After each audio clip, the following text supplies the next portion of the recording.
Welcome. You're listening to the Malcontent News Russia-Ukraine War podcast, the show that cuts through the fog of war and updates you about the ongoing conflict in Ukraine. With your host, Linnea Hubbard. Don't forget to like, comment, and subscribe on Apple Podcasts, Spotify, and Google Podcasts. I'm Linnea Hubbard, and today is Friday, April 17th, 2023. It's been 3,337 days since Russia occupied Crimea on February 27, 2014, and 418 days since the large-scale invasion of Ukraine began. Today's podcast looks at what happened yesterday in the Russia-Ukraine war.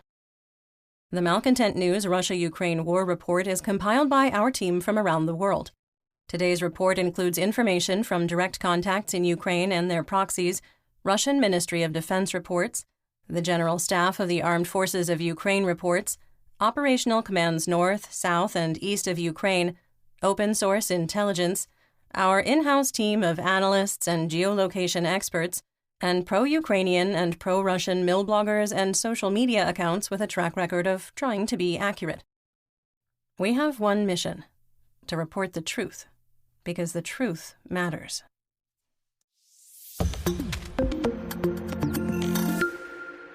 Let's start with our assessment of the current status of the war. First, we maintain that Ukrainian forces have started to set conditions for an upcoming counteroffensive that will start in the next 11 to 25 days, dependent on the weather, which is uncooperative. Second, significant combat operations were only reported in the Bakhmut operational area, and it's unclear if this is due to weather, Russian combat strength being exhausted, ammunition shortages, a planned or unplanned operational pause, or an unofficial partial truce for Orthodox Easter weekend. Third, we believe a large-scale Russian missile strike between April 17th and April 22nd remains possible, but admittedly our confidence is dropping. The last large-scale precision missile attack was on March 9th. Fourth, the Russian Federation armed forces are combat ineffective and have exhausted their combat potential except in the Bakhmut operational area. Fifth, we maintain the Ukrainian defense of Bakhmut has reached its final phase, and Ukrainian forces are executing a planned retrograde operation. Ukraine's ability to hold defensive lines over the last week has not altered our assessment. Sixth, Russian forces are experiencing a theater-wide shortage of non-precision artillery munitions, particularly anti-tank guided missiles, or ATGMs. Seventh, we maintain that short of using chemical, biological, radiological, or nuclear, also known as CBRN, weapons, the Russian military will continue doing everything possible to capture Bakhmut, regardless of the cost. And finally, Russian white nationalism connected to the Russian Orthodox Church and senior policymakers within Russian President Vladimir Putin's orbit are fueling religious and racial tension, which is accelerating in the North Caucasus.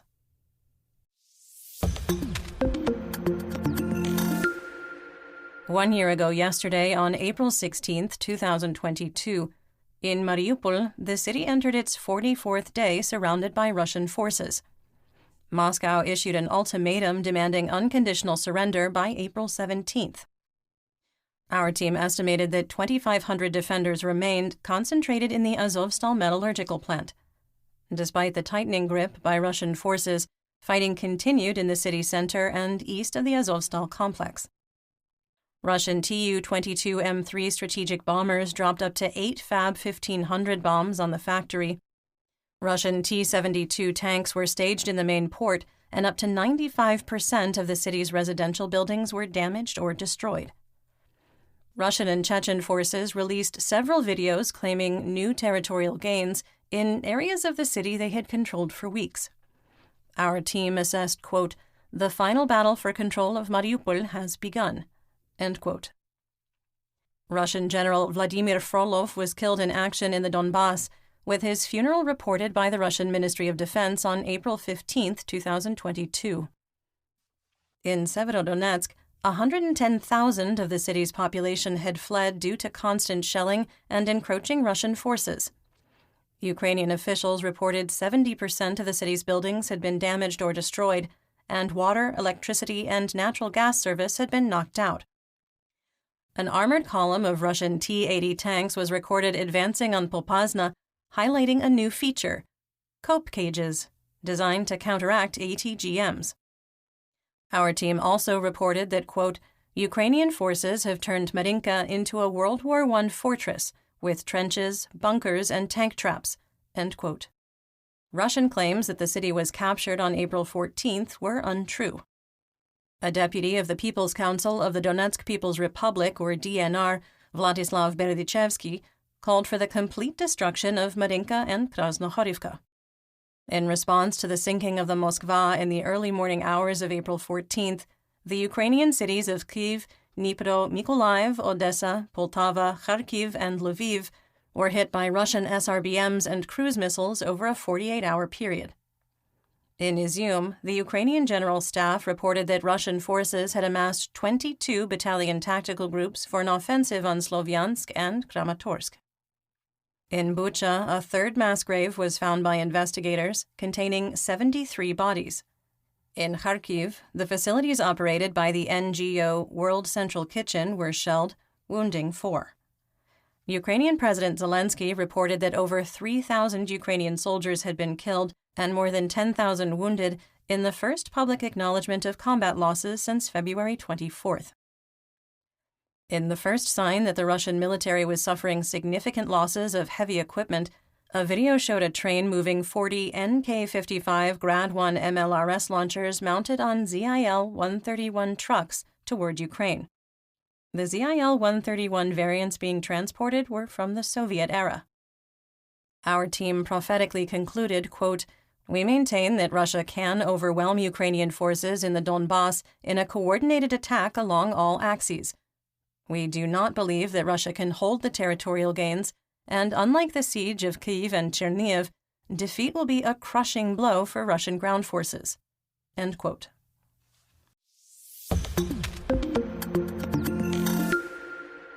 Let's get some regional updates, starting with Kharkiv. The Dvorichna and Kupiansk operational areas were stable, with only mutual shelling reported.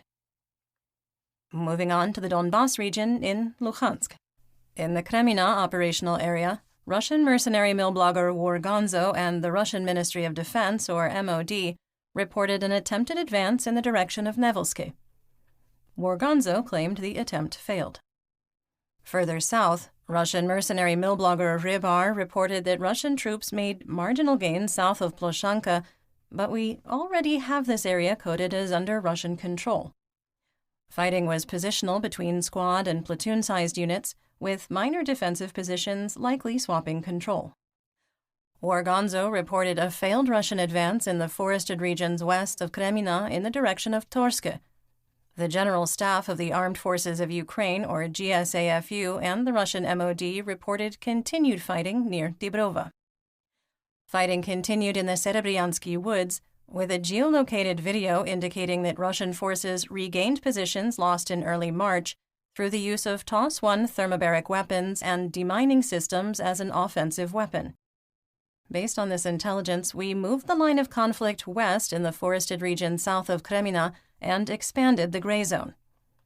The GSAFU also reported fighting, quote, north of Kryurivka in the Donetsk Oblast, which would indicate ongoing combat in the Serebryansky woods on the north bank of the Seversky Donets River. In the Lysychansk operational area, there was limited fighting near Bilohorivka, the one in Luhansk. Wargonzo claimed Ukrainian forces went on the offensive and regained some territory in Little Bilohorivka near the chalk mine, without evidence.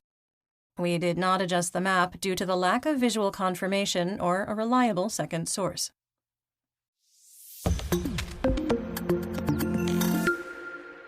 In northeast Donetsk, in the Siversk operational area, Russian forces shelled Ukrainian positions at the Spirna gas compressor station and to the south and east, attempting to advance on the village. The attack failed, and Russian forces returned to their original defensive positions. In the Soledar operational area, the Russian MOD claimed Ukrainian forces went on the offensive toward Sakwy Ventseti, but did not indicate the outcome. Russian airborne, or VDV, forces have taken over operations in the Soledar region from Wagner PMC. Heavy fighting continued in the Bakhmut operational area. We made some changes to the line of conflict in the central and southeastern parts of the city. We made some changes to the line of conflict in the central and southeastern parts of the city. The Russian MOD reported their forces completed 43 fire missions in the operational area, and the VKS and Army Aviation completed 6 ground attack sorties. This is a 30% drop in artillery fire missions compared to yesterday's already lower than average numbers. PMC Wagner and their affiliated channels made no new claims of territorial control. North of Bakhmut, the situation is unchanged. Russian VDV forces attempted to advance on Khomova without success. In the northern part of Bakhmut, no changes were made to the line of conflict. NASA Fire Information for Resource Management Systems, or FIRMS, indicated artillery strikes continued in the area of Rose Alley, and Ukrainian forces still control school number 24. In the center of Bakhmut, PMC Wagner Telegram channel Gray Zone reported heavy fighting continued in the areas of Railroad Station 1, Railroad Station 2, and the grain elevators, with no change to the situation. Ukrainian forces and PMC Wagner traded control of the bus terminal on the edge of Verkhny Park. We moved the line of conflict south of the bus terminal to Kozmanovtov Street, but admittedly, this is without visual evidence, and our analyst team is caving to peer pressure that our assessment is too optimistic in this region. PMC Wagner mercenaries occasionally cross the railroad tracks and enter the western part of Bakhmut, particularly around railroad stations 1 and 2, but cannot maintain the positions. There is no update on the status of the state police station or the hotel transit. In the southern part of Bakhmut, a geolocated video showed that PMC Wagner had reached Kheolochiv Lane by advancing along the train tracks, breaching Korsunskoho Street by Avangard Stadium. This may be the region the Russian MOD claimed was captured in its morning report, stating only that a quarter in the, quote, southeastern part of the city had been captured. West of Avangard Stadium, Ukrainian forces hold defensive lines on Korsunskoho Street, south and east of schools 2 and 40 and the MiG-17 area, and the T-504 highway ground line of communication, called a GLOC, that's a supply line, remains open. Russian VDV forces attempted to advance in the direction of Ivanivske and were unsuccessful. We maintain that the Kremlin has little motivation to expend its elite forces on offensive operations on the Ukrainian flanks. The Russian MOD is accelerating the destruction of PMC Wagner's combat strength by having the mercenaries run the most challenging part of offensive operations. Search and rescue operations in Slovyansk after the Orthodox Good Friday Russian S-300 anti-aircraft missile strike has ended. 15 people were recovered alive from the rubble, including a 14-year-old girl. The attack left 15 dead and 24 wounded, with most of the victims in an apartment building that was directly hit by one of the 7 missiles fired on the city.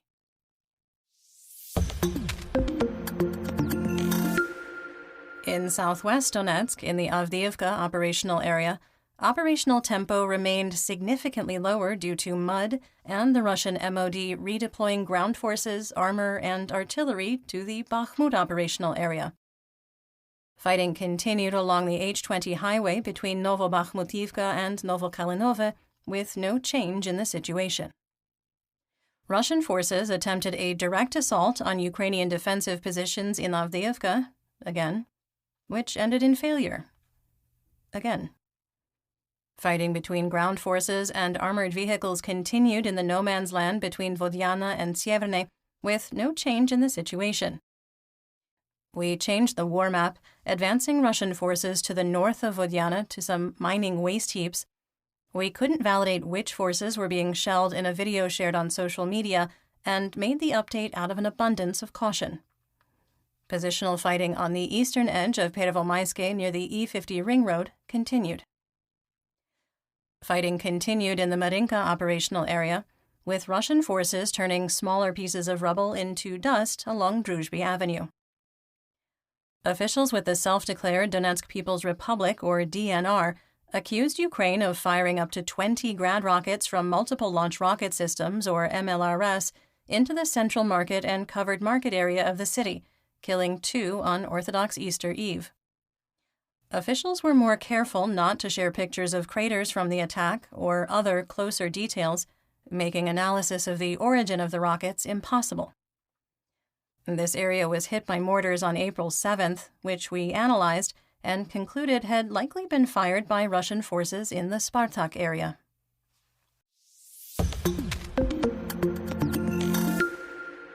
Moving on to Zaporizhia.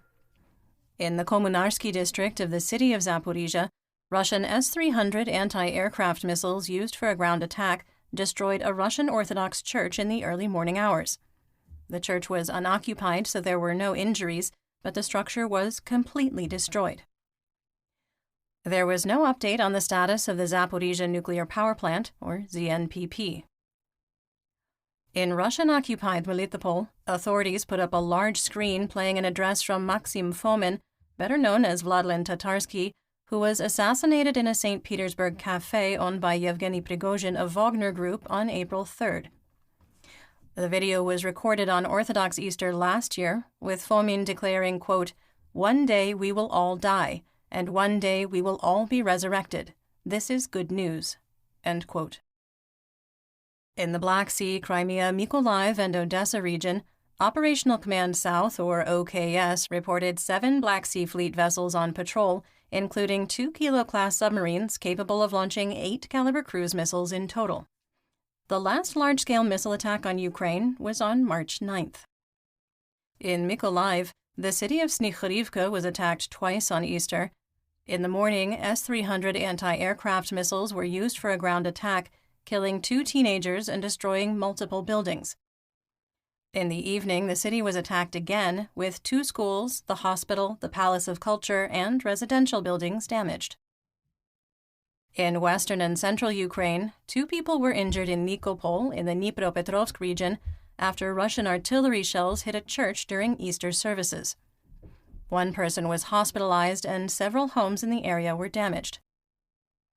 On the Russian front in Belgorod, Russian officials reported that Ukrainian drones targeted a power plant. A video showed a substation on fire, while a grainy security camera video showed the moment of the drone strike, knocking out power to part of the city. In the Tula region, the Russian MOD deployed several anti-aircraft complexes after several incidents involving drones. Ukrainian officials have never claimed responsibility for 3 separate incidents, and Moscow never released any details. Russian state media agencies in the Kazan region reported a large explosion and fire near military training grounds. Russian state media agencies in the Kazan region reported a large explosion and fire near military training grounds. Reportedly, an ammunition depot exploded.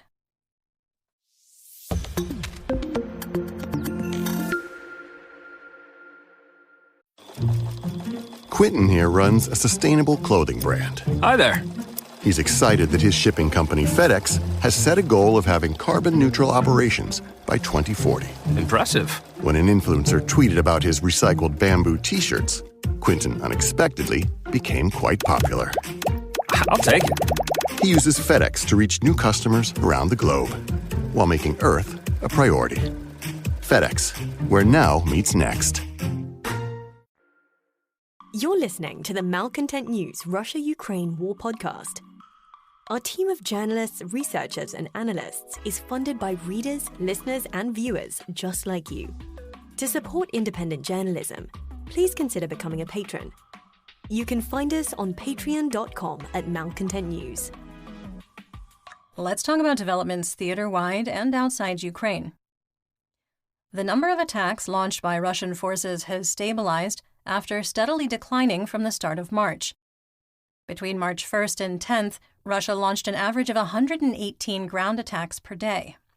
By April 15th, the daily average dropped to 54. Some assessment. Our analyst team has noted that Russian commanders have returned to ad hoc attacks and troop deployments and deploying understrength units into frontline duty. Personnel shortages are becoming a growing issue theater-wide. As we assessed in June 2022, grunts with guns take territory, and grunts with guns hold that captured territory. Russian combat strength is further degraded due to a lack of armored vehicles, ATGM shortages, ammunition rationing, and low morale. We've also documented a significant increase in the number of pictures and videos of Russian POWs being taken into custody. There were no indications of maltreatment in the most recent videos from the Marinka, Bakhmut, and Avdiivka operational areas. We can't assess if the increase is due to Russian forces seeking to surrender, undocumented, albeit small, Ukrainian advances overrunning Russian positions, or an increase in documentation as part of psychological operations. As a policy, we only link to videos of POWs who we believe are in imminent danger, being subjected to war crimes, or are part of a prisoner of war exchange. Colonel General and aspiring dentist Ramzan Don Kadyrov criticized 5 Chechen soldiers recently returning in a POW exchange, stating they have to prove their loyalty by immediately returning to the front. The Chechen leader, increasingly under pressure due to growing unrest in the North Caucasus, hinted that Russian forces were suffering from ammunition shortages, saying, quote, "Of course, captivity is not a crime, I understand it, and we are glad that the soldiers are alive. An hour before they were captured, they communicated by radio and reported running out of ammunition. But every warrior should not just shoot chaotically, but think about every shot and save every round. I realize that this is also my fault, that they were not sufficiently prepared for such a situation and did not fully understand that a soldier must plan his ammunition." End quote. Quick sidebar. Does that careful planning include all those TikTok videos in 2022? Twice convicted pedophile Scott Ritter told Russia Today through the redacted YouTube channel that Ukrainian President Volodymyr Zelensky will be killed by his own people, quote, "since he became the embodiment of the total collapse of Ukrainian society that is now observed." End quote. Some assessment. We were surprised to see Ritter on Russia Today, as his clout diminished in the Russian Federation after it was revealed that he is a convicted sex offender. PMC Wagner leader Yevgeny Prigozhin is pushing harder for a peace deal with Ukraine in the information space, where everything the master of propaganda does is done with a purpose. Prigozhin had suggested that Moscow needed to declare the special military operation over and accept that the Kremlin would annex the regions of Luhansk, Donetsk, Zaporizhia, and Kherson that they currently occupy as mission accomplished, saying, quote, "The ideal option is to announce the end of the special military operation, to inform everyone that Russia has achieved the results that it planned. Theoretically, Russia has already received this fat point by destroying a large part of the active male population of Ukraine and by intimidating another part of it, which fled to Europe." End quote. Some assessment. This is a significant shift in position from February 3rd, when Prigozhin mocked Ukrainian President Zelensky to fight for Bakhmut to the last. We had assessed on February 3rd that Prigozhin's comments would age like room temperature milk on a kitchen counter, and, unlike his words, our assessment has aged pretty well. We're frequently asked to give our estimates for Russian and Ukrainian casualties since February 24th, 2022, and we've documented why this task is a fool's errand, and it's unlikely that Russia or Ukraine have an exact count for their respective losses. Reporters asked Ukrainian Defense Minister Oleksiy Reznikov to provide a number regarding the death toll of soldiers of the armed forces of Ukraine, with him responding, quote, "I can't give you a figure, but I can assure you that the total number is less than the death toll from the earthquake in Turkey." End quote. If we take that claim at face value, total Ukrainian KIA numbers would be below 51,000. We have absolutely no way to confirm the veracity of his statement. Italy transferred a new batch of NATO standard M109L 155mm self-propelled howitzers to Ukraine. The total number was not reported, but is claimed to be in, quote, the dozens. More assessment. We've also been asked repeatedly to provide our analysis on the intelligence leak of Pentagon-classified information. We have maintained it would be unethical as journalists to put this information or our assessment into the public information space. The first pillar of ethical journalism is to minimize harm. We know that one of the claims in the intelligence documents and in the public information space is that Ukraine is suffering from significant ammunition shortages. We can't verify these claims, but it's unlikely that nations like Italy and Denmark would be sending dozens of SPGs as quickly as possible with no available ammunition to fire. In another sign that Ukraine is setting conditions for a major offensive, the Molfar open source analyst group concluded that Russia has lost $1 billion worth of electronic warfare equipment, not including smaller systems such as handheld anti-drone devices. There has been a spike in the suppression and destruction of Russia's electronic warfare capabilities before each counteroffensive, but March 2023 exceeded March and September 2022 combined. Since March 1st, 34 Russian electronic warfare and radar systems have been destroyed, and another 10 during the first 2 weeks of April. This represents 1/3 of all electronic warfare and radar systems destroyed since February 24, 2022. Canada will send a Russian AN-124 transport plane to Ukraine that was confiscated due to international sanctions, according to the Prime Minister of Ukraine. Russian mill bloggers called the transfer theft, perhaps typing out their social media protests while flying home from Orthodox Easter visits on one of the hundreds of stolen Boeing and Airbus aircraft currently operated by Russian airlines.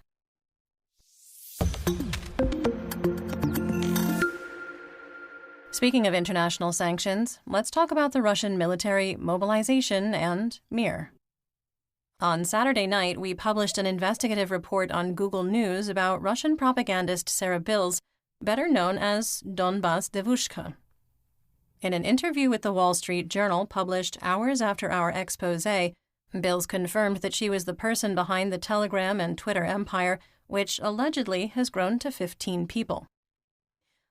Bills is, at the minimum, facing increasing scrutiny for possible FARA violations, Russian sanctions violations, and her connection to doctored versions of the secret and top-secret documents leaked originally on the Thug Shaker Central Discord server. A spokesman for the Pentagon, Brigadier General Pat Ryder, said that what role Bills played in the critical classified document link and possible connections to anti-government figures are, quote, subject to the Justice Department's scrutiny, end quote.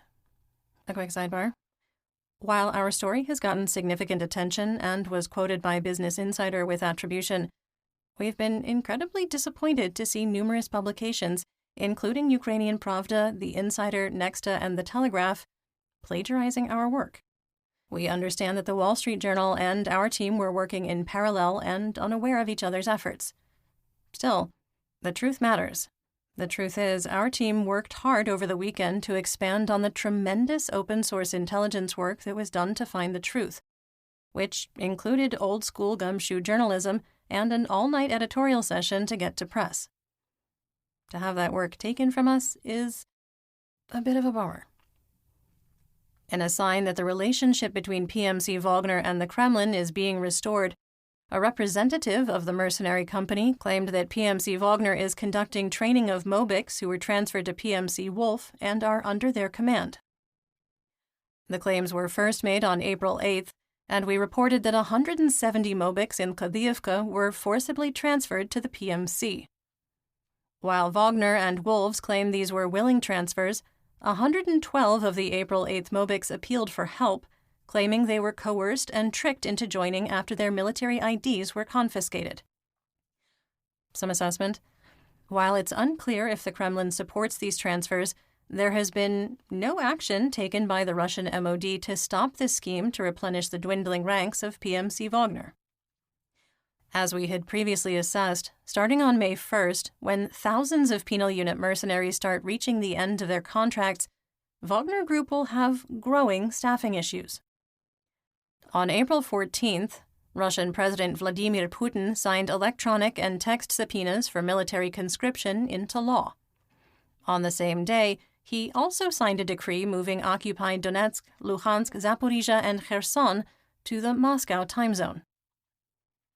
The Russian 239th Guards Tank Regiment, part of the 90th Guards Tank Division, received donated military aid, including uniforms and boots, food, and first aid. multiple Russian units have started appealing to supporters for the most basic needs. Pictures and videos showed two B-16 Nona K 120mm towed mortars being transferred by train in the direction of Ukraine. Brought into service in 1981, the Russian Federation has up to 119 serviceable units available. Ukraine claims to have destroyed one in 2022, and another 4 were reportedly captured. The towed artillery piece is based on the S-29 Nona air-droppable self-propelled mortar. The system has a range of up to 12.8 kilometers using extended-range mortars and 8.8 kilometers with conventional munitions.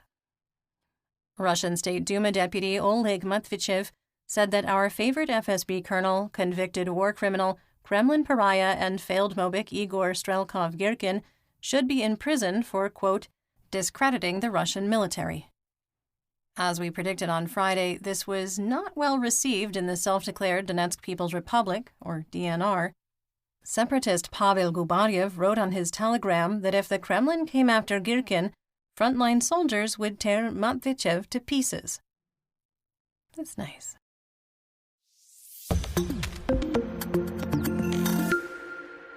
In our War Crimes and Human Rights segment, we discuss events that might be upsetting to hear about. There is only minor graphic detail in today's report, but please feel free to skip ahead to the next segment. Timestamps are in the description.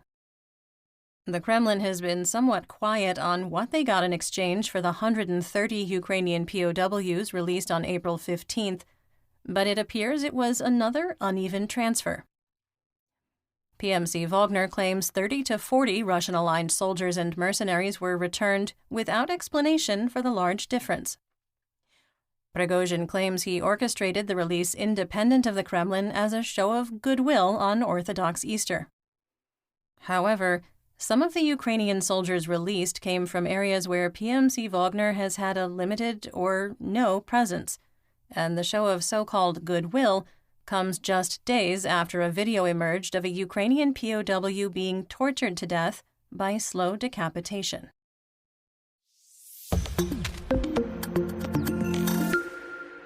In geopolitical news, an Iranian court sentenced 10 former Air Defense Service members to 1 to 13 years in prison due to their involvement in the accidental shooting down of Ukrainian flight PS-752 on January 8, 2020.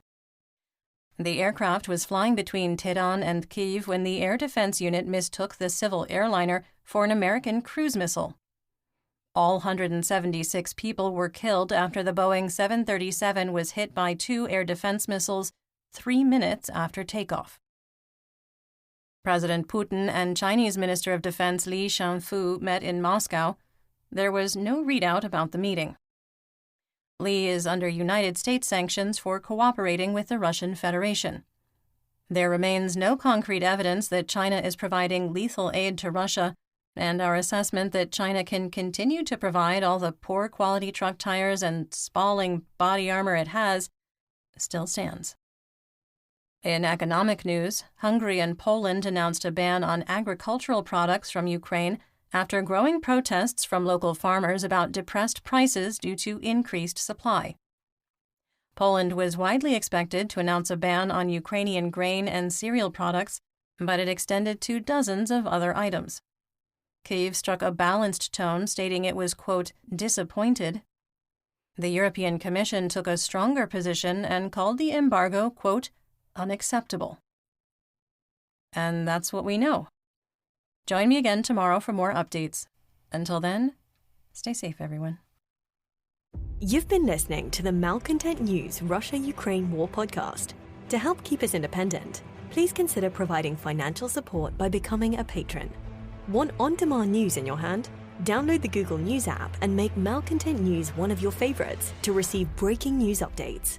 Thank you for listening.